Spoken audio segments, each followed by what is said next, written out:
He walked with Jesus. He witnessed miracles. He heard the truth directly from the Son of God, yet he became the one who betrayed him. This is the life of Judas Iscariot from beginning to end, and what we must learn from it. Judas Iscariot was one of the 12 disciples chosen by Jesus. Luke 6:13 says, Jesus called his disciples to him and chose 12 of them, whom he also designated apostles. Judas was among those chosen. He lived with Jesus, traveled with him, and saw his works closely.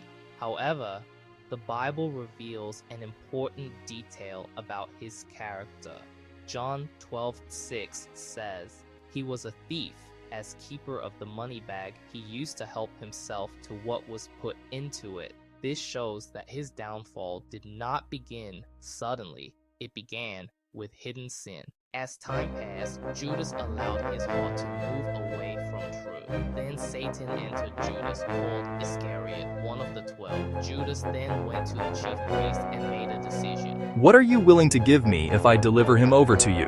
They counted out for him 30 pieces of silver. This was the price of betrayal. The moment of betrayal came in the Garden of Gethsemane. Judas arrived with a crowd sent by the religious leaders. Now the betrayer had arranged a signal with them. The one I kiss is the man.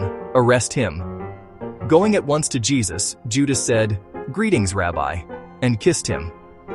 A gesture of respect was turned into betrayal. Friend, do what you came for. After Jesus was condemned, Judas realized the gravity of what he had done. Matthew 27:3-4 says, when Judas, who had betrayed him, saw that Jesus was condemned, he was seized with remorse and returned the 30 pieces of silver. I have sinned, he said, for I have betrayed innocent blood. But those who had used him refused to help. They answered, "Well, what is that to us? That's your responsibility." Judas then made a tragic decision. So Judas threw the money into the temple and left. Then he went away and hanged himself. His life ended in regret and despair. There are important lessons we must learn from Judas. First, being close to truth is not the same as living in truth. Judas was with Jesus, yet his heart was not fully committed. Second, small hidden sins can grow into greater ones. His habit of stealing led to a much greater fall. Third, wrong motives can lead to destruction.